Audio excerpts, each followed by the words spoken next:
Voilà, on vous a laissé vivre ces quelques instants en ambiance dans le couloir du Stade de France pour suivre maintenant les joueurs du Stade Français CSG qui, comme en 98 et en l'an 2000, ont éliminé les champions en titre en demi-finale. En 98 et 2000, c'était le Stade Toulousain. En 2003, c'était le Biarritz Olympique. Les Parisiens rentrent tranquilles au pas derrière leur capitaine David Oradou. Et vous voyez que les supporters de la capitale se sont mobilisés pour ce choc, pour cette grande finale tant attendue contre le Stade Toulousain. Allez, nouveau temps de jeu avec le coup d'œil de Galtier. Galtier pour Dominguez, pour Stéphane Glar. Les crochets de Glar, il trébuche, il est pris. Mais il progresse, il avance. Et il se rapproche, il rentre même dans les veines de Hédé par le Moll avec ses abords. Galtier pour une sortie rapide sur Dominguez. Dominguez qui est intérieur. Lombard, plaquage haut de Colazo. Monsieur Dumais laisse jouer car on se rapproche de la ligne. Plus qu'à 5 mètres côté parisien. Le ballon qui va ressortir pour Fabien Galtier qui essaie d'y aller tout seul. Il se fait il marque le premier essai du match. Inscrit pour sa première finale par Fabien Galtier.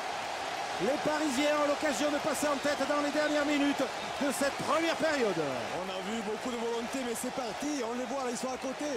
Fabien Galtier qui marque.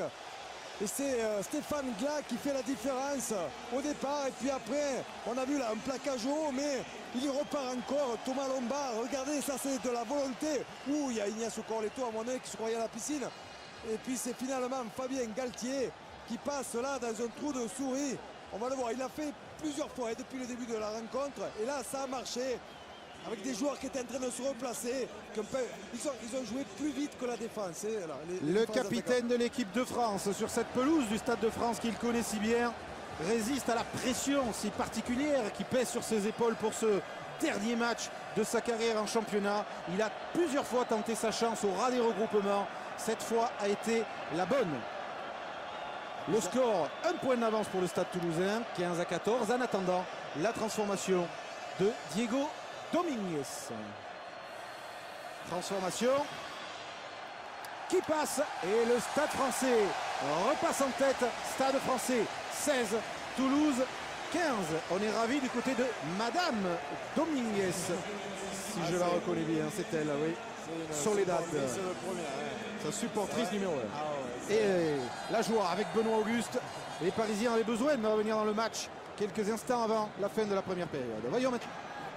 Mêlée ouverte, libération rapide pour Galtier. Galtier qui va essayer d'y aller tout seul, il s'infiltre, il passe, non, il est repris du bout de la chaussure. Le soutien est là avec David Oradou, le capitaine, stoppé à 1 mètre de l'embut toulousain. Galtier, sauté là-bas pour Corletto, au large. Corletto tout seul, Corletto qui marque le deuxième essai du match, inscrit par l'arrière des Pumas et du Stade Français. Ignacio Corletto à la suite d'une monumentale action initiée par Brian Liebenberg. Le deuxième essai de cette finale. C'est parti de très très loin avec ce petit coup de pied par-dessus. Une défense qui était très serrée. Sur le premier rideau, personne derrière. On va le voir là, regardez, il récupère le ballon, il attend suffisamment pour pouvoir le récupérer. Surtout du soutien dans l'axe pour qu'il y ait de la continuité avec Sylvain Marconnet, avec Stéphane Glas, et puis ça continue avec Diego Dominguez, Mike James qui part, qui revient pour essayer de retrouver du soutien. Et le soutien, il est là un peu plus tôt que les Toulousains et ça repart au grand large après que Fabien Galtier ait failli faire un doublé. Là, il a été repris à la chaussette. Regardez comme ils auraient pu essayer de rester près de la ligne. Non, ils essaient aussi de jouer très très loin au large. Et là, il y avait encore deux autres joueurs. Il a pris un risque là. Ignacio Corletto, c'est d'y aller tout seul. Mais il y a cru. Il a marqué, il a raison, il avait encore deux équipiers à sa droite. Diego Dominguez pour la transformation du deuxième essai du match. Les Parisiens emballent la finale et Diego Dominguez réussit la transformation. Le score passe à 26 points à 15 en faveur du Stade Français CSG. Oh, il y avait du moins 9, il y a du plus 11 maintenant. C'est énorme, regardez Ignacio Corletto. Oh, l'œil vif sur la ligne, il voit qu'il y a du monde à côté, il sent qu'il peut y aller, qu'il a une épaule d'avance sur les défenseurs, sur Xavier Garbajosa. Philippe, on va appeler Philippe Guillard parce qu'il y a des remplacements. Il y a du coaching à Toulouse. Alors Jean-Baptiste Elissab doit prendre la place. David, on l'embrasse comme Corletto, on le touche, on veut y croire et maintenant il va falloir le soulever.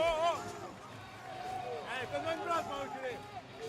Et il manquait Auradou, regardez avec son numéro 4, il arrive le capitaine, David Auradou.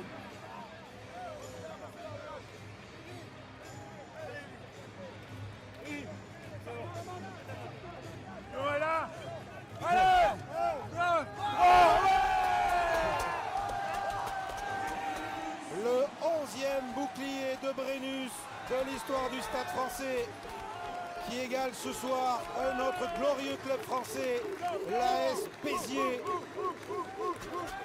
Derrière le recordman qui est le Stade Toulousain.